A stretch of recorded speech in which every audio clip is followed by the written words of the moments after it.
अच्छा, जब अक्सर लड़कियां मेरे पास दूसरे क्रिएटर का डिज़ाइन लेकर आती हैं ना, तो उनको हमेशा मैं एक ही बात बोलती हूँ कि ये मेरा डिज़ाइन नहीं है।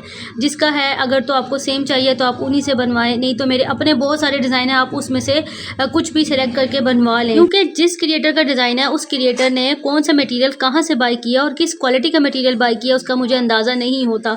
और वो चीज़ मोस्टली ऐसा होता है कि अगर किसी ने यूज़ की हुई है वो चीज़ अगर नहीं मिल रही तो फिर हमारी कस्टमर के साथ ख़राब होती है, और कस्टमर सीधा सीधा ये बोलते हैं कि भाई आपने तो स्कैम कर दिया, दिखाया कुछ और बनाया कुछ। तो इसलिए मैं इन झंझटों में पढ़ने से पहले ही उनको बता देती हूँ कि ये चीज़ बन सकती है और ये चीज़ नहीं बन सकती है।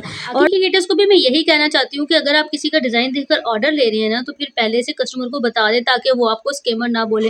रिसेंटली मुझे किसी लड़की ने बताया कि उन्होंने कोई मेरा डिज़ाइन किसी दूसरे वेंडर को सेंड किया और उनसे कहा कि बना दें, तो उन वेंडर के पास वो सामान अवेलेबल नहीं था और उन्होंने उनको बताया भी नहीं। पेमेंट तो एडवांस सभी लेते हैं, उन्होंने भी ले ली, लेकिन जो डिज़ाइन उन्होंने उनको बनाकर दिया वो मेरी ज्वेलरी से डिज़ाइन कहीं भी रिजेम्बलेंस रखता ही नहीं था। ऐसा जब मुझे मेरी कस्टमर ने बताया तो मुझे बड़ा दुख हुआ। ऐसे लोगों की वजह से ना काम बहुत ख़राब होता है। आजकल कस्टमर्स इतना ज़्यादा तंग करते हैं कि हम एडवांस पेमेंट नहीं करेंगे, हमारे साथ स्कैम हो जाए। मुझे ये समझ नहीं आती कि लोग थोड़े थोड़े पैसों के लिए स्कैम करके अपनी आखिरत को ख़राब क्यों करते हैं। लोगों की वजह से सही काम करने वाले भी अपना काम नहीं कर पाते क्योंकि लोग हम पर ट्रस्ट करने को तैयार ही नहीं, और हम कैश ऑन डिलीवरी दे नहीं सकते। उसका मेन रीज़न ये है कि हमने जो सामान परचेज करना होता है वो चाहे हम किसी ऐप से करें या किसी भी बंदे से, हमें पेमेंट एडवांस कर कर ही सामान लेना पड़ता है। बात मैं आप लोगों को बता दूं, जिसने धोखा करना है उसने कैश ऑन डिलीवरी पर भी आपके साथ धोखा करना है, और जिसने धोखा नहीं करना उसने एडवांस लेकर भी नहीं करना।